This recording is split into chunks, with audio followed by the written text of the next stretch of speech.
देखिए Pascal's law की application क्या है। तो इसकी सबसे पहली जो हम एप्लीकेशन यूज करते हैं वो है हाइड्रोलिक लिफ्ट। क्या बेटे?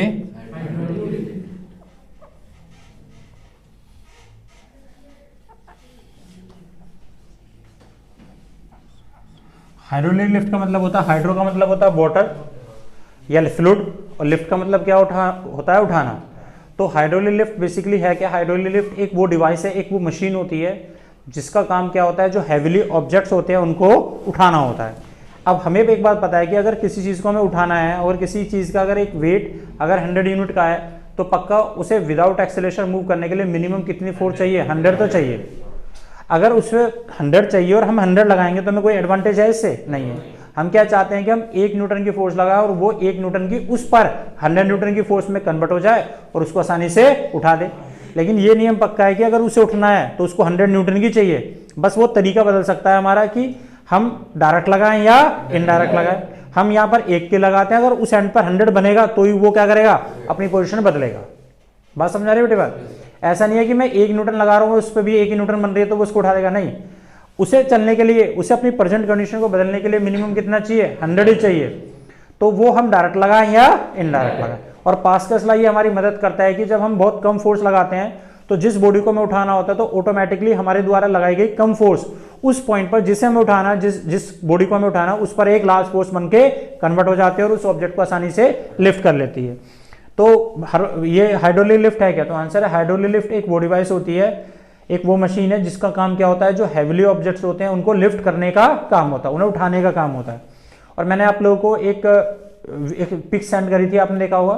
तो आपने देखा हमारी जो कार वॉशिंग के लिए जाती है तो उस कार को इस तरह से एक लिफ्ट के ऊपर क्या करते हैं, ऐसा रख देते हैं और नीचे एक पैडल होता है, उस पैडल को क्या करते हैं, ऐसे हल्के हल्के से पुश करते रहते हैं और ये देखते हैं ये ऊपर चढ़ता चला जाता है। तो आप देख रहे हैं हम इतनी कम फोर्स लगा रहे हैं और इतनी हैवी गाड़ी को क्या कर रहे हैं, उठाते जा रहे हैं। तो बिकॉज ऑफ पास्कल्स लॉ, और वो लिफ्ट जो है वो दिस इज कॉल्ड क्या? हाइड्रोलिक लिफ्ट कहलाती है। तो देखो इस हाइड्रोलिक लिफ्ट में होता क्या है, तो हाइड्रोलिक लिफ्ट में देखते जाओ। तो यहां पर क्या है, ये एक अरेंजमेंट होता है इसका 2 सिलेंडर का बेटे, देयर आर द 2 सिलेंडर्स।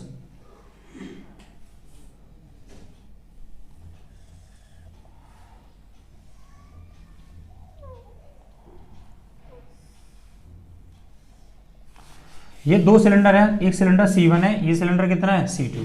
ये दोनों सिलेंडर एक कॉमन पाइप के थ्रू जुड़े होते हैं, this is common pipe, this is P। इन दोनों के थ्रू जुड़े होते हैं। इसमें एक जो सिलेंडर होता है वो कैसा होता है? पतला है, और एक सिलेंडर कैसा है? थोड़ा मोटा होता है। इसमें जो ये सिलेंडर है दिस इज सिलेंडर C1, ये इसके साथ एक piston connector, this is air fitted, जिसका फ्रिक्शनल लेस है, जिसका एयर के साथ कोई एक्सचेंज नहीं है। इसी तरह से एक पिस्टन यहाँ पे कनेक्ट है।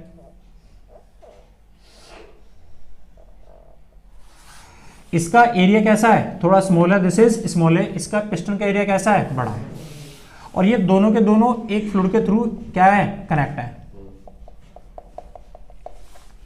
अब जिस भी ऑब्जेक्ट को हमें उठाना होता है, लिफ्ट करना होता है, उस ऑब्जेक्ट को हम क्या करते हैं, इस पिस्टन के ऊपर जिसका साइज बड़ा है, जिस पिस्टन का एरिया बड़ा है, उसके ऊपर हम क्या करते हैं, इसको प्लेस कर देते हैं। ये एक बॉडी हमें उठानी है, इस बॉडी का कुछ ना कुछ मास होगा। मास कितना है? m। तो जिस बॉडी को उठाना उसे हम क्या करते हैं, लार्जर पिस्टन वाले एरिया के ऊपर प्लेस कर देते हैं। अब करते क्या है इसमें, करते यह है कि जब हम एक यहां से फोर्स लगाते हैं छोटे वाले पिस्टन से,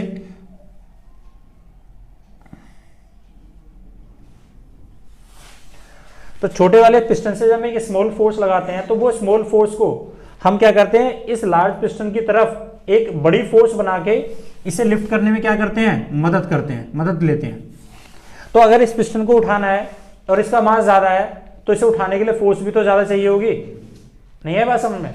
अगर इसको विदाउट एक्सेलरेशन आपको मूव कराना है, अगर इसका वजन 100 की जगह 200, 300, 400 होगा तो उतना उठाने के लिए फोर्स भी ज्यादा लगेगी। तो ये तो पक्का है कि अगर इसे लिफ्ट कराना तो इस एंड पे फोर्स कैसी चाहिए, हमें ज्यादा चाहिए। और इस फोर्स को हमने मान लिया कैपिटल F। ये वाली फोर्स कैसी है, तो आंसर है स्मॉल फोर्स है, जो हम कहां से अप्लाई कर रहे हैं, स्मॉलर पिस्टन से अप्लाई कर रहे हैं। नहीं है बात समझ में? तो आइए जी, यहां पर क्या है, स्मॉल a क्या है, small a is the area is less than किससे, कैपिटल A। ये स्मॉल f पक्का क्या है, कम है किससे, इस वाली फोर्स से, दिस इज कैपिटल F। तो आइए लेट करें यहां पर। तो सबसे पहली बात, इसका इंट्रोडक्शन लिखना है आपको। क्या लिखना है, इंट्रोडक्शन। इंट्रोडक्शन क्या है इसका, सबसे पहले क्या कहता है, इट इज ए डिवाइस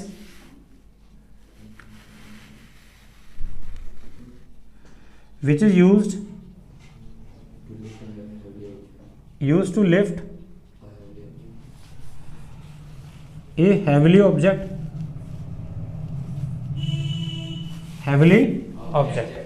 ये किस प्रिंसिपल पे काम करता है, प्रिंसिपल, तो आंसर है पास्कल्स लॉ।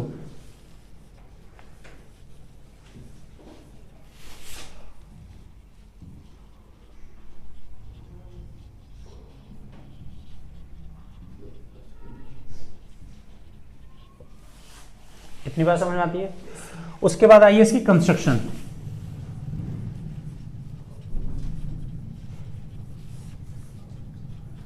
कंस्ट्रक्शन के लिए देखिए, तो कंस्ट्रक्शन में क्या है, there are the two cylinder C1 and C2, there are the two cylinder C1 and C2 which are connected by the common pipe P through the fluid के थ्रू ये क्या है, कनेक्ट है, and there are the two piston of area small a and capital A are fitted at the C1 and C2, A1 is less than capital A, small a is less than capital A.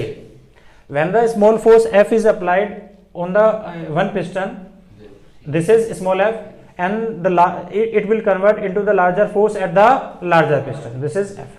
तो इसी construction लिखना शुरू करते हैं। देखिए जी, तो construction में क्या है, if there are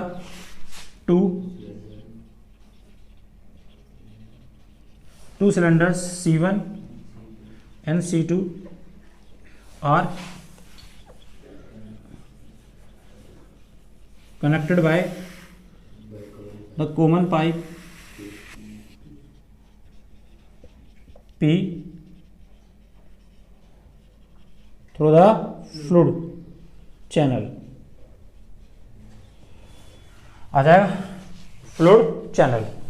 अब आगे देखिए, and the two pistons of small a and capital A are fitted to C1 and C2, A is less than capital A, so that, इतनी बात समझ आती है जी भाई साहब आपको, so that the heavy object which is to be lifted must place at larger piston। ये construction है। अब वर्किंग पे देखिए जी,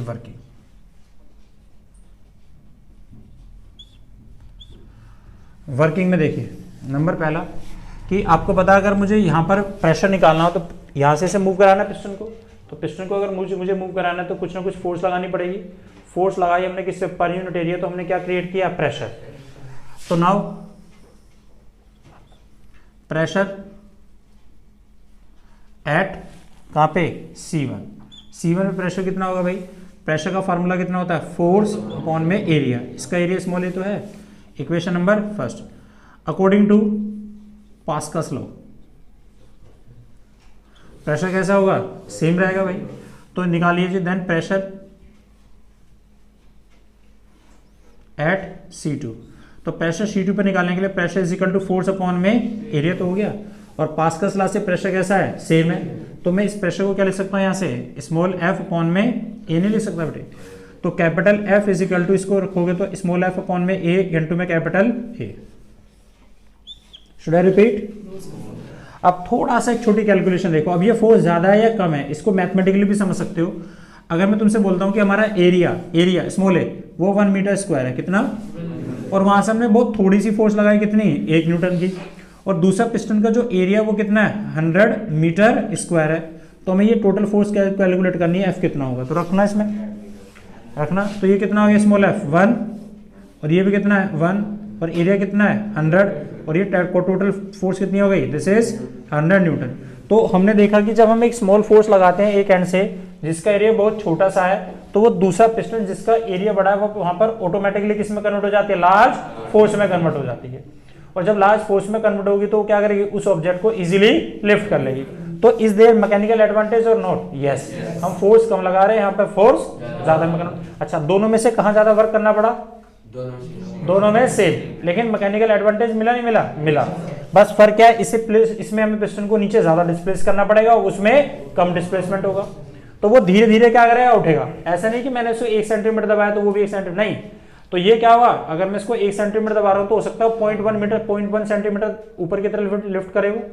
तो क्योंकि दोनों का रेशियो कैसा है, 1:100 का है। इसका एरिया 1 है तो इसका 100 नहीं है। तो अगर इसको मैं 100 सेंटीमीटर नीचे दबाऊंगा तब जाके तो वो 1 सेंटीमीटर ऊपर जाएगा। समझ आई बेटे बात?